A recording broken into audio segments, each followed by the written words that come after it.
Cierra tus ojos un momentito, vamos a hacer una pequeña oración porque vamos a pasar ya directamente a la palabra y me gustaría que a partir ya de estos momentos prestáramos suma atención a lo que en esta tarde, pues en fin, el Señor tiene que decirnos y podamos recibir la palabra idónea para la vida de todos y cada uno de nosotros que estamos aquí. Él conoce tu corazón, tu necesidad, lo que estás pasando, lo que vas a pasar, todo está bajo el control del Señor, nada ocurre por casualidad.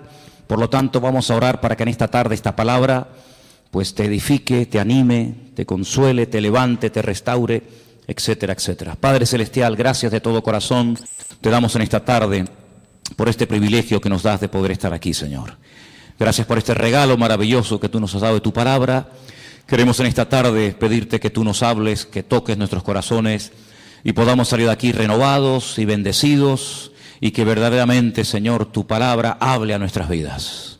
Señor, que esa palabra que va a ser expuesta ahora sea bendecida, sea dirigida por tu Espíritu Santo y que caiga en buena tierra, Señor, en corazones ya dispuestos y preparados después de este hermoso tiempo de alabanza y de adoración, y recibimos tu palabra con acción de gracias, Señor, en el nombre bendito de Jesús. Amén, amén.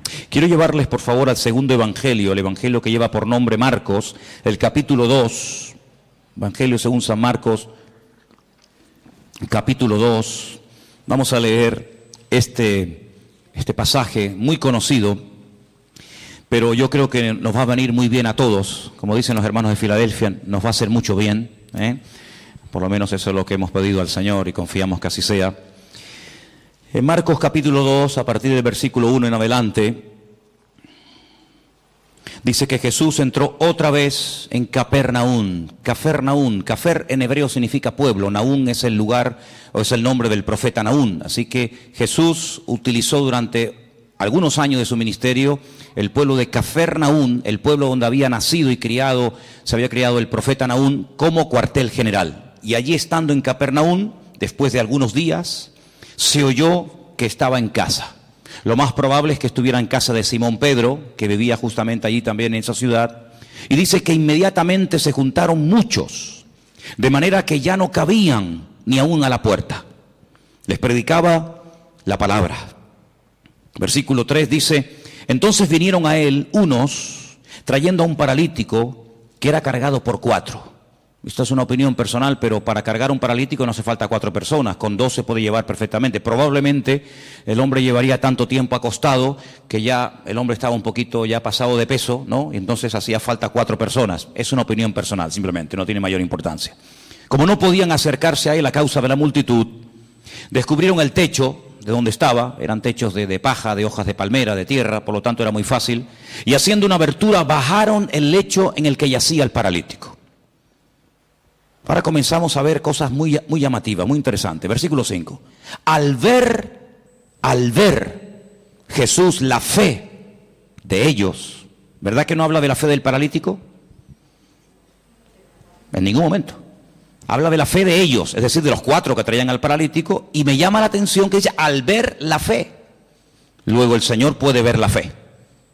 Tal vez nosotros, seguramente no. Pero el Señor dice que cuando vio la fe de ellos, le dijo al paralítico: hijo, tus pecados te son perdonados. Estaban allí algunos de los escribas, los cuales cavilaban en sus corazones, como siempre. ¿Por qué habla este así? Blasfemias dice. ¿Quién puede perdonar pecados sino solo Dios? Conociendo luego Jesús en su espíritu que cavilaban de esta manera dentro de sí mismos, les dijo: ¿por qué caviláis así en vuestros corazones? ¿Qué es más fácil? ¿Decirle al paralítico, tus pecados te son perdonados? ¿O decirle, levántate, toma tu lecho y anda? Ustedes sabrán que es más fácil, ¿no? Si una cosa o lo otro. Pues para que sepáis que el Hijo del Hombre tiene potestad, ha recibido autoridad en la tierra para perdonar pecados, le dijo al paralítico: a ti te digo, levántate, toma tu lecho y vete a tu casa. Entonces él se levantó enseguida y tomando su lecho salió delante de todos, de manera que todos se asombraron y glorificaron a Dios diciendo: nunca hemos visto tal cosa. ¿Cuántos dicen amén? Amén. Qué bueno. Seguramente este pasaje ustedes ya lo han oído en cantidad de ocasiones, lo han leído, lo han escuchado en sermones, etcétera, etcétera. Pero en esta tarde le vamos a dar un enfoque diferente. Porque para entender ciertas y determinadas cosas que Cristo hacía y decía, hay que hacer un esfuerzo y volver a su época. ¿Cómo pensaba la gente? ¿Qué estilo de vida llevaban? ¿Cuáles eran sus tradiciones, sus leyendas, sus costumbres? Y entonces vamos a entender mucho más lo que el Señor dice en este pasaje y lo que a continuación también hace. Primeramente vemos a 4 personas que no se desaniman ante los obstáculos, personas con una iniciativa tremenda, la fe que les motiva es imparable, y cuando llegan a la casa donde está el Señor predicando, al ver que no pueden entrar, no se derrumban, no se vienen abajo, no dicen, bueno, venimos otro día, hoy hay demasiada gente, es imposible llegar hasta donde está el Maestro, mañana volvemos, sino todo lo contrario. Vemos que la fe nos motiva a seguir adelante, a pesar de los obstáculos, a pesar de las dificultades. La fe es el motor que mueve nuestra vida, nuestras acciones, nuestras palabras, nuestros pensamientos.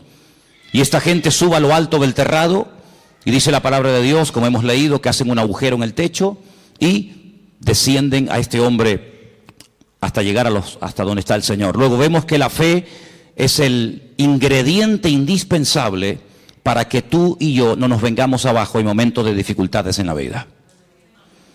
La fe es el elemento indispensable y más que nunca en estos tiempos para que nuestra vida siga adelante y no se frene ante los obstáculos que van a aparecer sí o sí.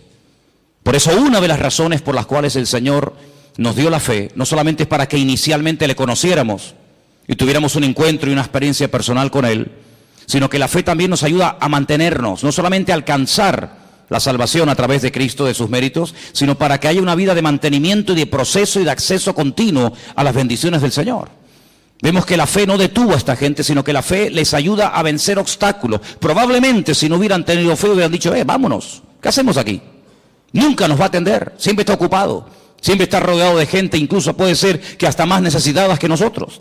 Sin embargo, la fe es algo maravilloso porque nos ayuda a vencer el desánimo, la indiferencia, la apatía, el bueno, otro día vengo.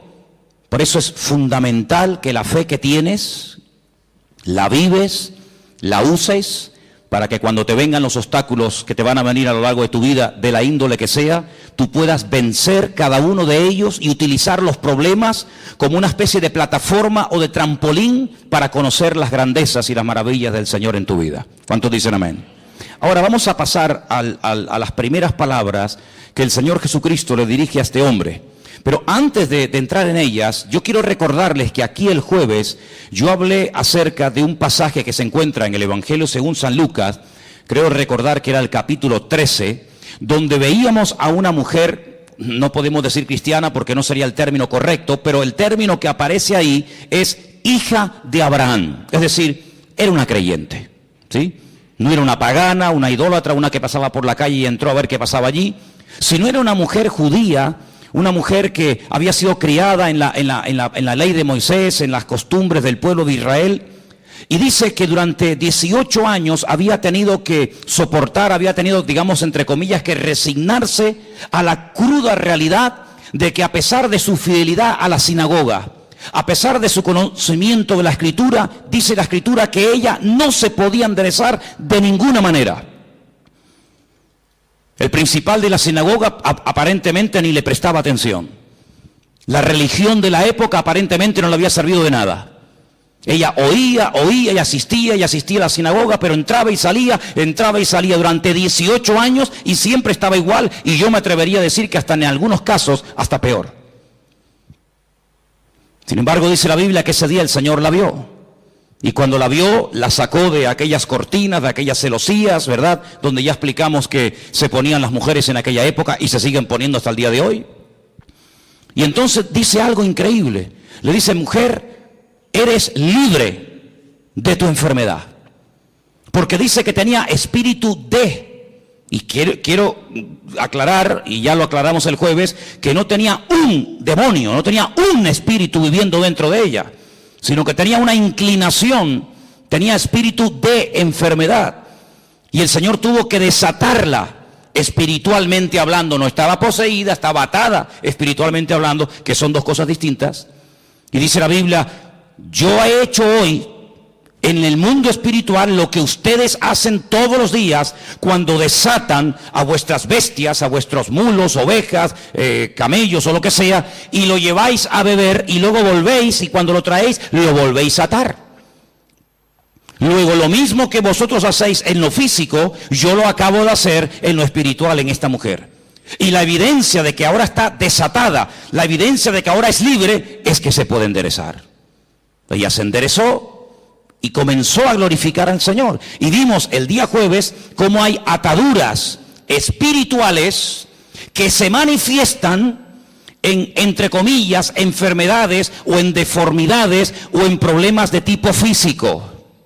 Esta mujer no tenía problemas de artrosis. Esta mujer no tenía la columna torcida, no tenía una escoliosis. Esta mujer tenía un problema de tipo espiritual que se manifestaba y se podía ver, se hacía visible por una curvatura exagerada. Y dice Lucas, que es el médico, que bajo ninguna manera esta mujer se podía enderezar. Luego hay ataduras invisibles que se manifiestan de una forma visible. En este caso, lo que tenía por dentro se manifestaba por fuera. Pero en esta porción, en este capítulo que hemos leído, vamos a ver cómo una persona mentalmente puede estar también atada. En aquellos días, la filosofía de vida era la siguiente: enfermedad, persona enferma, significa que esa persona está en pecado. Porque si no estuviera cometiendo un pecado, la enfermedad no podría tener ningún lugar, ninguna cabida en la vida de esa persona. Fijaros hasta dónde se llegaba. Claro que antes de la caída del hombre, la enfermedad no existía. La enfermedad vino a consecuencia de la desobediencia, de la rebelión del hombre. Pero no necesariamente toda persona creyente en la actualidad que está enferma necesariamente está cometiendo un pecado. Porque esa filosofía de vida lo único que trae es condenación. Y donde hay condenación, Dios no está, porque Dios nos libra de toda condenación. Por lo tanto, en aquellos tiempos, cuando una persona estaba sana, casi rayaba el orgullo, porque decía, estoy sano, porque soy justo, porque diezmo, porque oro, porque ayuno, porque soy buena persona, pero no tanto porque Dios tiene misericordia de mi vida y me da salud, sino porque yo por mis méritos casi he llegado a merecerme la salud que tengo. Por el contrario, cuando una persona estaba enferma, automáticamente se le señalaba con el dedo y se decía, ¿ves? Este hombre tiene que estar cometiendo un pecado terrible en su vida y Dios está enfadado con él, y la forma de manifestar que está enfadado es mandándole una enfermedad. Ahora podéis entender el pasaje de Juan capítulo 9, lo habéis leído, ¿verdad? Donde dice la Biblia que los discípulos pasan por un camino y se encuentran a un hombre que es ciego. Y la pregunta que le hacen los discípulos al Señor, ¿cuál es? Señor, ¿quién pecó? ¿Este o sus padres para que este hombre haya nacido ciego? ¿Os dais cuenta cómo ellos toda enfermedad que la persona estuviera pasando en ese momento la relacionaban directamente, causa y efecto, con un pecado que la persona estaba cometiendo? Los rabinos decían en aquella época que hasta que todos los pecados de la persona no fueran perdonados, nunca podría ser libre de cualquier enfermedad que tuviera. Ahora, con esta información, volvamos al pasaje. El hombre lo descuelgan por el techo y cuando lo presentan delante del Señor, el Señor en ese momento, aunque lo pueda hacer y ahora lo veremos, en ese momento no dice, hijo, a ti te digo, yo tus pecados. Eso no está diciendo el Señor. Eso es lo que muchas veces se ha dicho. Eso es lo que muchas veces se ha predicado, que en ese momento el Señor Jesucristo le está perdonando los pecados al hombre. Pero es que eso no dice la Escritura. Lo que la Escritura dice es lo siguiente: al ver Jesús la fe de ellos, versículo 5, le dijo al paralítico, hijo, que tus pecados ya han sido perdonados. No es que yo en este momento te los perdono, ¿me entendéis? Hijo, que estás siendo esclavo de una mala información, de una mala enseñanza que te han dado, y yo te digo que tus pecados ya han sido perdonados. Claro, automáticamente los que estaban allí Parece que había venido como una especie de un comando, ¿no?, del Sanedrín de Jerusalén para pillar al Señor siempre en el más mínimo fallo. Automáticamente comienzan a cavilar y tenían razón. Solamente Dios puede perdonar pecados, nadie puede perdonar los pecados.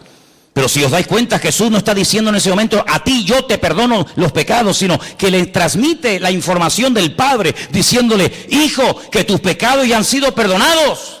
Por lo tanto, esta enfermedad no es consecuencia directa de un pecado que no ha sido perdonado en tu vida. Fijaros hasta qué punto esto estaba interiorizado, enraizado en la cultura de la época, que si ustedes vienen conmigo un momentito al Antiguo Testamento, a 2 de Samuel capítulo 12, ahora vamos a volver aquí, pero en 2 de Samuel capítulo 12, cuando el profeta Natán llega al palacio del rey David a decirle, a amonestarle acerca del pecado que ha estado cometiendo,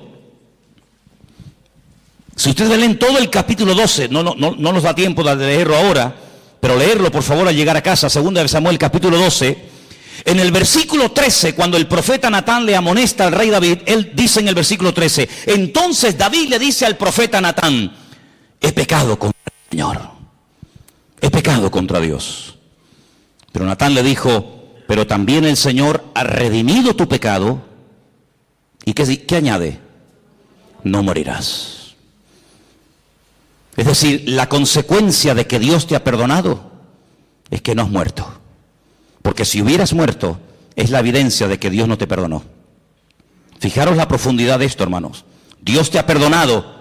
Sí, ya, porque tú lo digas. No. ¿Sabes por qué te ha perdonado? ¿Sabes por qué puedes estar plenamente convencido 100% de que Dios te ha perdonado a pesar de la que has liado? ¿Cuál? Que no morirás. Ay, amigo. Ahora cuando vamos al Nuevo Testamento y nos encontramos con esta historia que estamos analizando en esta tarde, nos encontramos que el Señor Jesucristo le dice a este pobre hombre, a este pobre paralítico, tus pecados han sido perdonados. Por lo tanto, no tienes que estar atado mentalmente. Aquella estaba atada espiritualmente. Este tiene ataduras mentales porque cree que su enfermedad es una consecuencia de un pecado que está cometiendo. Por lo tanto, el hombre ni siquiera se atreve a dirigirle ni una sola palabra al Señor. No le pide nada, ni clemencia, ni misericordia, ni nada. Porque la evidencia, según su mente, de que el Señor está enfadado conmigo, es que me tiene aquí postrado en esta cama, nada más lejos de la realidad. Mira, aquí tenemos un versículo que lo hemos citado millones de veces. Y el versículo es muy fácil muy fácil de entender. Conoceréis la verdad y la verdad os hará libres. Dele la vuelta al texto. En vez de creer en la verdad que trae libertad a tu vida, cree en una mentira y serás la persona más esclava y la persona más deprimida y la persona más amargada de todo el planeta Tierra. Porque así como la verdad liberta, la mentira esclaviza y ata. Este hombre estaba atado mentalmente. Claro, ¿qué rabino le iba a decir en su época? Tus pecados han sido perdonados. Pero si han sido perdonados, ¿por qué sigo enfermo? Bueno, ¿cuál es la evidencia? ¿Cuál es la evidencia? Porque claro, decirle, oye, que Dios es un Dios de perdón, es un Dios de misericordia, que tus pecados han sido perdonados, eso no cuesta nada. Por eso el Señor lanza la pregunta. Aquí hay un mensaje en dos direcciones. Primero hacia el paralítico y también hacia los escribas y fariseos que están allí cuestionando la credibilidad de dichas palabras. ¿Cómo se atreve este hombre a perdonar pecados? Es que no está perdonando pecados, está dando la información. Está trayendo consuelo y aliento y esperanza a un corazón que está creyendo en una mentira. Ahora eso hay que demostrarlo. Muy bien. Pues entonces ahora viene el momento de la verdad. Ahora lo que tienes que hacer es levantarte, toma tu lecho y sal de aquí caminando y será la evidencia visible, el botón de muestra que demostrará que efectivamente tus pecados son perdonados. El hombre toma su lecho, se levanta, se va y el texto termina diciendo que glorificaron a Dios, se quedaron asombrados y dicen nunca. Claro, nunca hemos visto tal cosa, porque nunca le habían enseñado eso. Tú tienes que comenzar a orar, a pedir y a declarar por fe en el nombre del Señor lo que a ti te gustaría ver en tu vida. El gran problema es que muchas veces nuestras palabras, hermanos, son un obstáculo para que la gloria del Señor y el poder de Dios se manifieste en nuestra vida. ¿Quieres ver bendición? Habla bendición. Siembra tomates si quieres cosechar tomates. ¿Quieres cosechar patatas? Pues no siembres tomates, tienes que cosechar patatas. Y en el sentido espiritual pasa exactamente lo mismo. ¿Quieres ver bendición en tu vida? Levántate por la mañana, el Señor es mi luz y mi salvación. ¿De quién temeré? Aunque un ejército acampe contra mí, no temerá mi corazón. El Señor está conmigo, Él es mi poderoso gigante, Él es mi pastor, Él me va a abrir puertas, Él me va a sanar, Él me va a bendecir. Y estamos sembrando fe, y el que siembra fe, recoge fe. ¿Cuántos dicen amén? Por lo tanto, amados hermanos, tengamos mucho cuidado, no solamente con nuestras palabras, sino con nuestras actitudes y también, como no, con nuestros pensamientos. Porque mucha gente en aquellos tiempos era personas atadas, mental, física y espiritualmente, porque habían creído en las mentiras que muchas veces los hombres habían enseñado y se habían arraigado de tal manera en la forma de vida, en la cultura de la época, que la gente era esclava, no porque Dios estaba enfadado con ellos, sino porque ellos mismos se habían atado al creer en mentiras. ¿Habéis prestado atención a la lectura de esta tarde? ¿Sí o no? Jesús se va a otra población, a Nazaret. Coge el pergamino, el rollo del profeta Isaías. ¿Y qué dice? Yo he venido, ¿para qué? Para darle vista a los ciegos. Yo he venido a sanar y a curar a los quebrantados de corazón, a traer libertad a los oprimidos. En otras palabras, a traer esperanza, que ya bastante condenación y bastante amargura tenéis encima. Sin embargo, el Señor vino a darnos libertad de todas nuestras miserias, de todas nuestras pobrezas y de todos nuestros pecados. No es que el Señor anule la ley del Antiguo Testamento, pero el Señor viene a ofrecer la imagen de la misericordia del Señor, que nadie la estaba dando en aquellos tiempos. ¿Os acordáis cuando el Señor le habla tremendamente duro a los escribas y fariseos en Mateo capítulo 23? Si diezmáis esto, diezmáis lo otro, oráis, recorréis tierra y mar para ganar un prosélito y hacéis, pero os habéis olvidado de lo más importante, misericordia quiero y no sacrificio. Sois capaces de hacer sacrificios, de caminar, de sudar, de patear por aquí, subir montañas, hablar con este, hablar con el otro, de ayunar días y días, de diezmar las semillas, de colar esto, de colar lo otro. Y lo más importante, que es la misericordia. Pero ¿cómo van a aplicar misericordia si ellos no conocen a un Dios de misericordia? Hay gente, no sé qué concepto de Dios tiene, pero el concepto que tenemos que tener en el día de hoy de nuestro Dios es que nuestro Dios es un Dios de amor y para siempre su fidelidad, y es un Dios misericordioso. ¿Cuántos dicen amén? No es que pasa por alto el pecado, pero es un Dios que quiere perdonar, se goza en perdonar. Ahora, la Biblia nos enseña que cuando, por ejemplo, el rey David pecó y desobedeció contra el Señor, ya no mataba en la proporción en la que lo hacía al principio, sino que ya obtenía victorias, pero no en la medida que las hacía al principio. Ya mataba de 1000 en 1000, en vez de 10.000 en 10.000 como al principio. Es decir, hubo un decrecimiento, menguó en la gracia del Señor en su vida. Necesitaba una restauración interior. Y entonces, ¿cómo le vino esa restauración? Bueno, yo siempre he dicho que sin confrontación no se produce un cambio interior. Tiene que haber un momento en el que el Señor nos confronta, el Señor señala y dice, tu pecado, tu problema es este. En ese momento tenemos dos opciones: optar por el camino del medio, hacernos el loco como que no hemos hecho nada malo; optar por un camino que consiste en amargarme, en deprimirme, en condenarme; o escoger el camino correcto y verdadero, que es el de la misericordia del Señor. Y yo quiero decirles en esta tarde que por muy bajo que podamos caer en la vida, después de conocer al Señor, por muy lejos que nos hayamos podido separar de su presencia, de sus caminos, el Señor no ha cambiado ni menguado su amor y su misericordia, sino que Él nos sigue llamando y nos sigue amando igual o más que el primer día. A ti te digo que Dios te ha perdonado los pecados, y la evidencia de que Dios no está enojado contigo, la evidencia de que Dios no está enfadado contigo, es que si quieres te puedes levantar ahora. Pero ya ni lo intentaba, ya se había resignado a vivir toda la vida bajo ese peso, dependiendo de que lo llevaran o lo trajeran las personas. Sin embargo, amados hermanos, tú no tienes que depender de nada ni de nadie para caminar, para sentirte libre, sino que tu libertad no depende del hombre, tu libertad depende de la obra que Cristo ha hecho por ti en la cruz del Calvario. ¿Cuántos dicen amén? Dale un fuerte aplauso al Señor en esta tarde. Dile gracias porque tú me perdonas. Aleluya. Amén.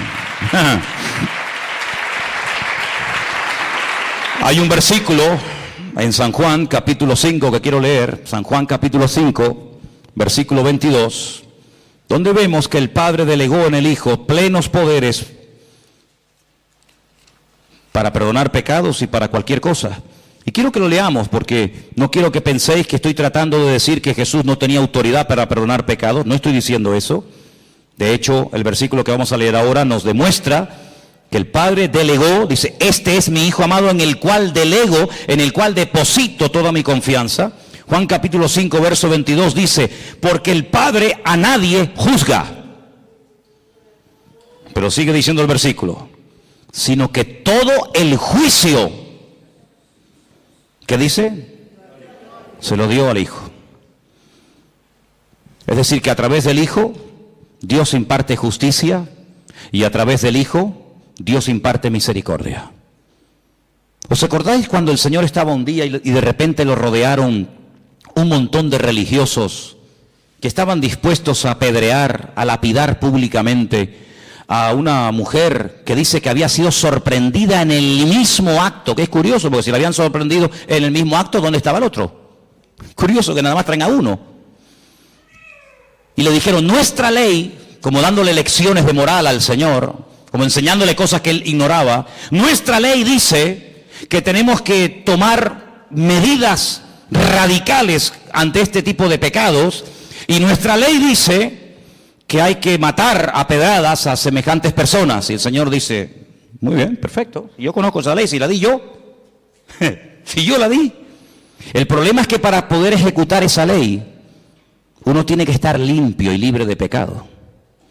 Ahora, si tú crees que estás libre de pecado para poder matar a pedradas a una persona, pues coge la piedra y tírala. No sabemos lo que el Señor escribió en tierra. Algún día lo sabremos, ¿no? ¿No te parece? Por lo menos yo se lo pienso preguntar. La cuestión está en que dice la Biblia que desde el más grande hasta el más pequeño todos salieron corriendo y ninguno se quedó. Perdón, sí se quedó uno. Se quedó el único que podía tirar una piedra y una y 20 contra ella, ¿sí o no? Porque él nunca había pecado, luego era el único que podía decir, bueno, nadie te va a apedrear, pero yo sí, porque yo no he pecado, yo soy justo, yo soy limpio y sin mancha. Sin embargo, ¿qué le dice? Yo tampoco te condeno. Vete y no peques más. Es impresionante, ¿verdad? Ese es nuestro Dios. Hablar yo del perdón de Dios en esta tarde, no digo que sea perder el tiempo, pero es algo que tenemos todos tan claro, ¿sí o no? Gloria a Dios por el perdón de Dios.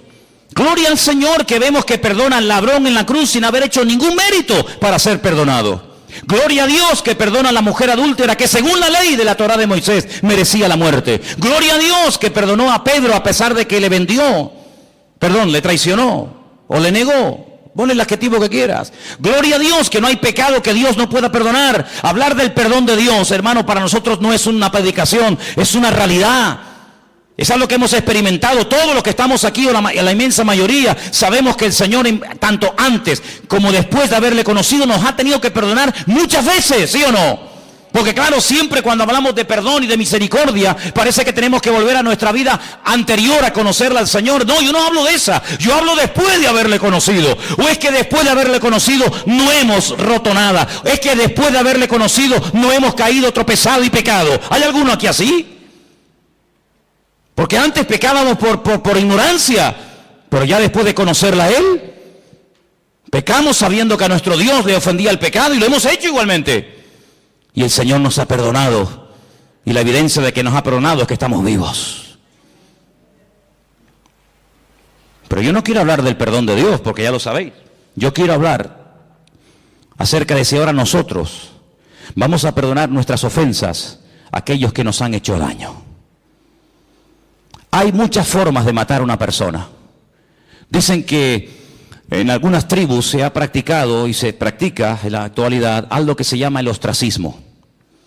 El ostracismo consiste en no dirigirle la palabra a una persona. En una tribu, cuando alguien cometía un delito, un pecado, un error contra la tribu, pues lo dejaban vivir en la tribu, pero nadie podía hablarle, nadie podía saludarlo, no había ningún contacto físico, ni palabras, ni conversaciones, ni buenos días, ni buenas tardes, ni nada, ni por ahí te pudras. Cuenta la historia, hay muchos casos en la historia de personas que morían de pena, de tristeza. Incluso cuentan algunos casos en algunas tribus que la gente iba y se despeñaba, se lanzaba, optaba por el suicidio, porque era tan grande la carga continua y permanente, y encima te lo recordaban cada 10 minutos o cada 5 minutos que la gente optaba por quitarse la vida. Cuando vamos al Nuevo Testamento encontramos la famosa oración modelo del Padre Nuestro, que en cierta medida, si conocéis lo que era el año de jubileo, está basado en eso. Cada 7 años y luego cada 50 años se tenían que perdonar las deudas. Conocéis, ¿verdad? Algunos dicen, algunos historiadores, algunos expertos en escritura, dicen que el Señor Jesucristo, cuando leyó la escritura en Nazaret, que se leyó esta tarde aquí, estaban celebrando el año de jubileo, pero ya nadie ponía en práctica lo de dar libertad a los cautivos, que era dar libertad a los esclavos, perdonar las deudas, devolver las tierras a sus dueños originales. Pero ¿qué dice el Padre Nuestro? Perdónanos como nosotros también perdonamos a nuestros deudores. Es decir, lo mismo que hemos recibido es lo mismo que tenemos que devolver. El Señor da una parábola diciendo, había un hombre que le debía una fortuna a otro hombre que jamás le había podido pagar, ni le iba a pagar en el futuro. Y todo fue perdonado en un instante porque él pidió misericordia, él pidió clemencia y le perdonaron todo. Y este mismo hombre, con ese perdón, con ese alivio de no deberle nada a nadie, sale a la calle y se encuentra con uno y lo agarra por el cuello y le obliga a que le pague una deuda insignificante. Y el Señor, que le perdonó la gran deuda, le dice, ¿cómo es posible que hayas sido tan mezquino? ¿Cómo es posible que seas tan duro cuando tú me debías mucho más a mí y yo te perdoné todo? ¿No debías tú salir y hacer exactamente lo mismo? Es decir, hermano, aquí recibimos misericordia, ¿pero para qué? ¿Para sentirnos bien y dormir tranquilos y seguir la vida? No, no solamente para eso, sino que recibimos misericordia para que podamos dar y hacer misericordia al que nos ha ofendido. Porque ¿qué es misericordia? Hablando de todo un poco. ¿Qué es misericordia? Habrá que definir el término para saber de qué estamos hablando. Misericordia, así claramente, es tratar a una persona mejor de lo que se merece. Ni más ni menos. La Biblia dice, si saludáis a los que os saludan, ¿qué recompensa tendréis? Si amáis a los que os aman, ahí no hay nada, digamos, de extraordinario. El Señor viene en el Nuevo Testamento con el nuevo pacto, con la irrupción de su persona en el reino, con el reino de Dios. ¿Qué nos enseña? A ir más allá de la letra, a ir más allá de la obligación moral de decir, bueno, he hecho esto, punto. No, a ir hasta la segunda milla. Señor, ¿y cuántas veces perdona? A ver, porque habrá un límite en todo esto, ¿no? O tengo que estar siempre perdonando, como si yo fuera un tonto. Y el Señor, ¿qué le dijo? Como diciendo, un número infinitamente de veces. Imaginemos por un instante que Dios a nosotros nos va a perdonar un número determinado de veces. 30 veces, 40, 50, pon el número que quieras. Al llegar a ese número, toda ofensa, todo pecado, toda caída, todo tropiezo, todo mal pensamiento, toda mala palabra, toda mala acción no puede quedar perdonado porque ya ha llegado el cupo, ya has completado el cupo. ¿Se imaginan lo terrible que tendría que ser vivir la vida cristiana con esa presión, con esa amargura, como este hombre? Qué alivio tan grande cuando el Señor le dijo a este hombre que tus pecados ya han sido perdonados, que no tienes que estar bajo esa condenación, que Dios perdona. Y además tengo una noticia buenísima para todos nosotros, que el único que en esta vida perdona y además olvida es nuestro Dios. ¡Wow! Perdona y olvida. Nosotros no podemos olvidar, pero sí podemos hacer de la herida un punto fuerte y aprender que en la herida, cuando el soldado cae y es restablecido, el soldado se levanta con mayor fuerza porque ha visto en su vida la mano y el perdón de Dios. ¿Y saben quién es la persona que más ama? Según la Biblia, la persona que más perdona. Dice, al que mucho ama, mucho se le perdona. Al que poco ama, poco perdonado eres. Es decir, que la esencia de Dios es un Dios de perdón. Me preguntaba yo en estos días, en esas conversaciones que tengo yo conmigo mismo cuando voy por la casa, y os he dicho en estos días que si me veis hablando solo, no es que esté loco, sino que yo hablo mucho solo. Y yo me preguntaba, decía, ¿cuándo le pidió Adán perdón al Señor? ¿Sabéis? Cuando Adán, cuando peca, dice, ¡ah! Hemos pecado. Eva, ¿qué hemos hecho? La hemos liado. Hemos desobedecido al Señor, le hemos fallado, hemos pecado. ¿Cuándo le pidió Adán y Eva perdón al Señor? Que yo sepa, en mi Biblia no veo nunca que Adán y Eva le pidieron perdón al Señor. Pero antes de que Adán fuera consciente de la que había liado, antes de que fuera expulsado, antes de que comenzara a sufrir en lo físico, en lo espiritual, en lo familiar, etcétera, etcétera, las consecuencias de su pecado, ya el Señor fue por delante de él y lo vistió con pieles de animales. Luego tuvo que haber un derramamiento de sangre, porque que yo sepa, para arrancarle la piel a un animal habrá que matarlo, no lo va a hacer en vida, ¿no?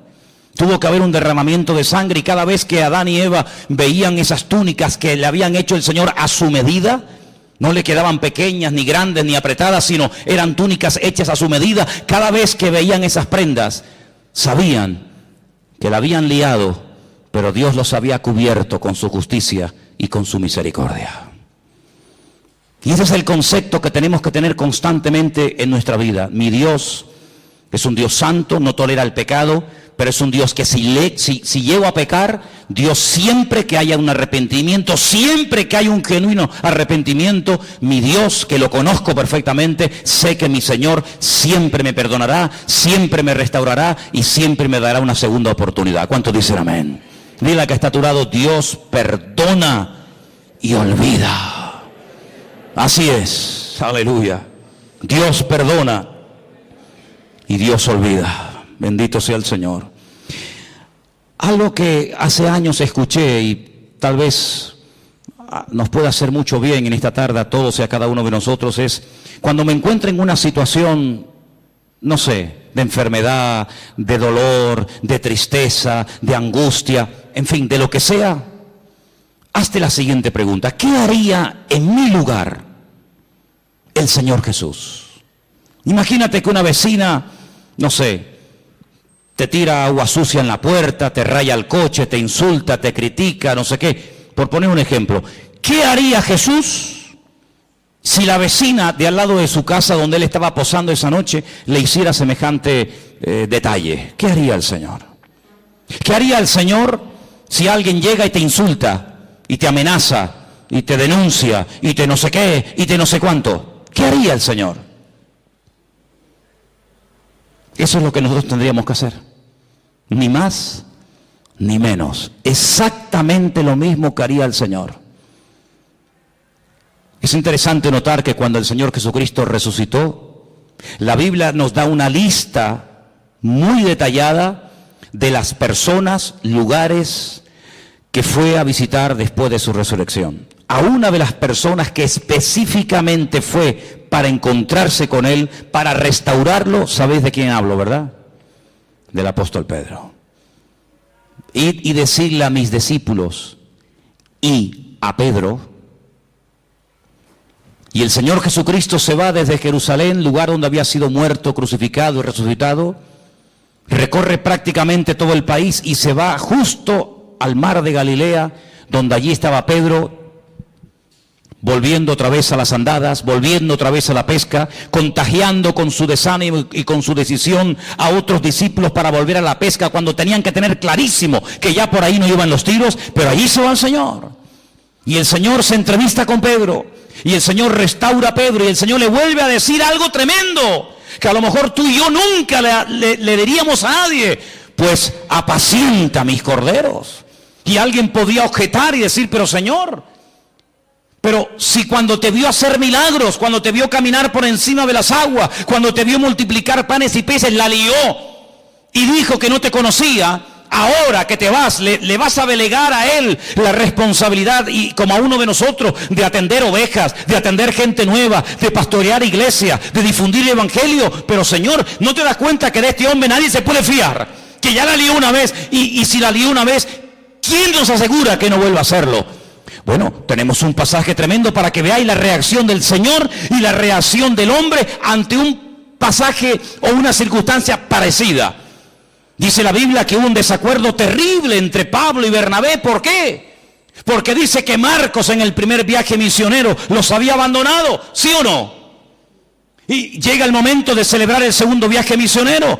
Y Bernabé dice, bueno, pues vamos otra vez juntos. Marcos, yo, Bernabé, y tú, Pablo, y Pablo dice, bajo ningún concepto, de ninguna manera. ¿Pero por qué? Porque este hombre nos abandonó en el primer viaje, ¿no te acuerdas? Que cuando se pusieron las cosas difíciles y cuando hubo problemas, cogió y se mandó a mudar y nos dejó tirados. Y Bernabé le habrá dicho, bueno, pero es verdad, tienes razón, yo estaba allí, yo sé lo que estás diciendo, pero vamos a darle una segunda oportunidad al chico. Ya ha crecido, ya ha madurado, ha pasado un tiempo, capaz que el hombre se ha arrepentido, ha recapacitado, se ha dado cuenta de que así no se puede ir por la vida. Ahora sí, ahora no, ahora cuenta conmigo, ahora no estoy para nadie. Y Pablo dice, bajo ningún concepto. Y dice que hubo tal desacuerdo entre estos dos grandes hombres de Dios, Bernabé y Pablo, que dice la palabra que Pablo se fue por tierra con Silas y se fue Bernabé por mar a la isla de Chipre, de la cual era, con Marcos. Así actúan los hombres, así actuamos los seres humanos. Como dicen algunos, el que la hace la paga, ¿verdad? Ni perdono ni olvido, dicen otros. Terrible. Sin embargo, el Señor Jesucristo llega a Galilea y podía haberse reunido con Juan, con Santiago, con Tomás, con Felipe, etcétera, y decir, bueno, Pedro, tú me dijiste que no me conocías, tú blasfemaste, tú dijiste que no querías saber nada de mí, por lo tanto, déjanos en paz, vete con los tuyos, que yo tengo a mi gremio. No. Yo quiero volver a incorporarte, yo quiero volver a integrarte y quiero volver a confiar en ti. De hecho, te lo digo. Apacienta mis corderos, apacienta mis ovejas. Y ese es nuestro Dios, ese es nuestro Señor Jesucristo, ese es nuestro Dios, un Dios de misericordia, un Dios que nos ha perdonado, pero no para que, como dije antes, podamos dormir tranquilos y decir, ay, qué bueno, ya mis pecados están todos perdonados. No solamente para eso, sino para enseñarte un modelo, para enseñarte un nuevo estilo de vida y para decirte lo que has aprendido y recibido es exactamente lo mismo que tienes que enseñar y transmitir a toda persona que a lo largo de la vida te ofendan. Porque dicho sea de paso, cuando alguien te ofende es porque Dios le permitió que te ofendiera. Algunos dirán, ¿cómo? No lo he entendido. Te lo voy a explicar para que lo entiendas. Cuando el rey David huía de Jerusalén porque su propio hijo Absalón, al que amaba con locura, fíjate cómo lo amaba, que viola a una de sus hijas. Sí, le quita el habla durante un tiempo, pero en el fondo David amaba con locura a su hijo Absalón. No hacía honor a su nombre. Padre Shalom, paz, el padre de paz, y era un guerrero, era un traidor terrible. Un hombre que dice que se paraba en las puertas de Jerusalén y cuando alguien venía a consultar, a pedirle consulta o consejo al rey, dice que él robaba el corazón del pueblo. Ay, si yo fuera rey, ay, si me nombraran rey, mi padre siempre está liado, siempre está ocupado, yo le trataría con benevolencia. Un ladrón de corazones, terrible. La palabra del Señor nos enseña que quería matar a su propio padre. ¿Qué hace David? Sí, van a ir al campo a buscarlo, van a ir a por él, pero por favor, tener misericordia de mi hijo, ¿eh? No me le hagáis daño, no me lo matéis. No le hicieron caso, todos sabemos, ¿verdad? El resto de la historia. Pero cuando David salía huyendo descalzo y llorando, subiendo la cuesta del Monte de los Olivos, como dice en el Antiguo Testamento, dice que le salió en el camino un hombre tirándole piedras, escupiéndole, maldiciéndole. Hombre sanguinario, eso te pasa porque has derramado sangre inocente. Y le está recordando ¿qué? Le está recordando la muerte de Urías. No es que mató al gigante Goliat, ese día lo aplaudieron, pero le están echando en cara todos los pecados que había cometido. Qué crueles somos, Cuando queremos ser buenos, somos los más buenos del mundo. Cuando queremos ser crueles, rebuscamos en el cajón de la basura para justificar nuestras miserias. Como le decía un día el Señor a Job, ¿me vas a condenar a mí para justificarte tú? Es increíble, ¿verdad? Cuando queremos justificarnos y salir por la vida de bueno, buscamos todas las miserias de todo el mundo. Y mira fulano, y mira lo que hizo, y mira lo que dijo, y mira lo que y el Señor dice, todo lo que te hagan a ti son pajitas, pero todo lo que tú tienes son vigas dentro de tu propio ojo, querido. Y dice la Biblia que cuando aquel hombre comenzó a maldecir, a tirar piedras contra el rey David, un soldado le dijo, mi señor, ¿me das permiso para que vaya y arremeta contra ese hombre y lo mate y lo deje seco en el sitio? Y le dijo, no levantes la mano contra él, porque si me está hoy maldiciendo y me está tirando piedras y se está portando así de mal conmigo, es porque mi Dios se lo ha permitido. Porque mi Dios es el que somete a los enemigos más grandes y poderosos que yo bajo la planta de mis pies. Pero la Biblia dice que hay tiempos en la vida para reír. Cuando sea tiempo de reír, mátate de la risa, disfruta. Pero cuando sea tiempo de llorar, no quieras reír, porque si es tiempo de llorar, como dice la Biblia, llora todo lo que puede, porque por cada lágrima que salga de tu corazón, el Señor trae una restauración y trae algo nuevo, una bendición nueva para tu vida. Así que si hoy es tiempo de humillación, hoy es tiempo de huir, hoy es tiempo de sufrir, de llorar, ¡gloria a Dios! Y llegó el momento cuando David volvió, y ese mismo que se le había aparecido en el camino para matarlo, para humillarlo, fue el primero que fue a darle la bienvenida diciendo: Rey David, perdóname, lo siento, se me fue la olla, no sé lo que me pasó aquel día. Y David le dice: tranquilo, no te preocupes, venga, vete para casa, que aquí no ha pasado nada. ¿Te das cuenta, hermano? Esto no es fácil, esto no se aprende tocando un botón ni leyendo un libro. Esto es una lección que tendremos toda la vida para aprenderla. Pero cuanto antes la aprendamos, antes vamos a crecer y antes vamos a madurar. Y estamos viviendo en unos tiempos donde Dios está poniendo a prueba el corazón de los hijos de Dios. Apocalipsis capítulo 3 dice que por cuanto hemos sido fieles y no hemos negado su palabra, el Señor nos guardará de la hora de prueba. Escuchen bien, de la hora de prueba que ha de venir sobre todos los habitantes de la tierra. Y dice por ahí otro texto, y lo conocéis, que el juicio tiene que comenzar primeramente, ¿por dónde? Por la casa de Dios. Dios tiene que comenzar a limpiar nuestras miserias. ¿Hay alguien aquí que pueda levantar su mano y decir: yo nunca he tenido problemas con la pornografía, yo nunca he tenido problemas con la crítica, yo nunca he tenido problemas con la soberbia, yo nunca... Por favor, cuerpo a tierra todo el mundo. No hay ninguno de los que estamos aquí esta tarde que pueda levantar la mano diciendo: yo soy justo y jamás en mi vida por mi mente ha pasado ningún mal pensamiento, ninguna mala palabra, ninguna mala actitud. Increíble, nuestras miserias son terribles. Si no fuera por la misericordia del Señor, no tendríamos ningún derecho de estar tú y yo esta tarde en este lugar. Pero es la misericordia de Dios, no son nuestros méritos, no es nuestro conocimiento, no es nuestra experiencia, no es nada, sino es el amor de Dios el que nos permite estar aquí, a ti y a mí. Y si no fuera por el amor de Dios, nos barrería un plumazo a todos y a cada uno de nosotros. Por lo tanto, amados hermanos, vamos a aplicar lo que el Señor aplicó en nuestra vida, que nos hizo tanto bien, y fue perdonarnos y aceptarnos tal y como somos. ¿Y cuándo viene el cambio? Pues poco a poco, o hemos cambiado ya radicalmente, ya no hay nada en nuestra vida. Todavía hay cosas que tienen que ser superadas y cambiadas, pero hoy el Señor nos recuerda lo mismo que le dijo a aquel pobre paralítico que estaba atado psicológicamente: hijo, que tus pecados ya han sido perdonados. Y cuando te levantes mañana por la mañana, o te vayas a dormir esta noche, o vayas conduciendo a tu casa, o me da igual a dónde vayas, recuérdate siempre que todos y cada uno de los pecados que cometimos delante del Señor, siempre y cuando hubo un genuino arrepentimiento y le confesamos nuestros pecados a Él, dice la Biblia, Él es fiel y justo. Él es fiel y justo para perdonarnos de todo pecado. Y la sangre de Jesucristo, su Hijo amado, nos limpia de todo pecado. ¿Cuántos dicen amén? Cierra tus ojos ahí donde estás. Un mensaje clarísimo, sencillo y directo. ¿Para qué? Para que entendamos que Dios no está enfadado contigo. Para que entendamos que Dios es un Dios de amor. ¿Sabes contra quién se enfadó?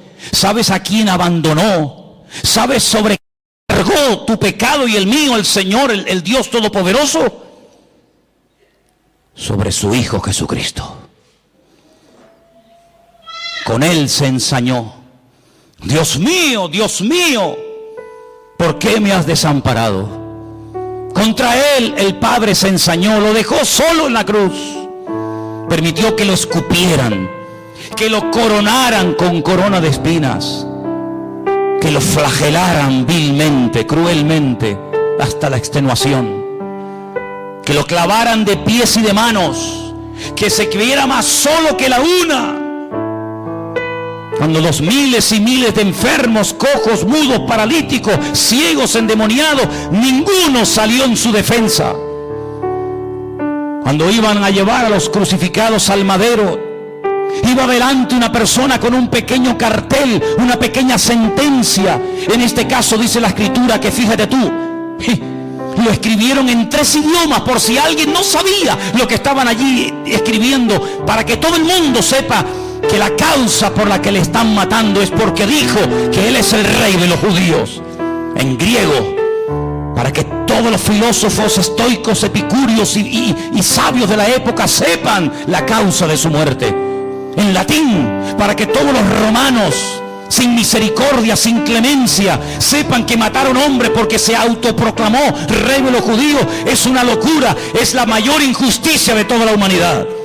En hebreo, sí, para que Anás, Caifás, los escribas, los fariseos, los saduceos y todos los religiosos de Jerusalén supieran que no había sido por asesinato, por adulterio, por fornicación, por robo, sino había sido porque había declarado: yo he venido para ser rey de Israel y del mundo entero.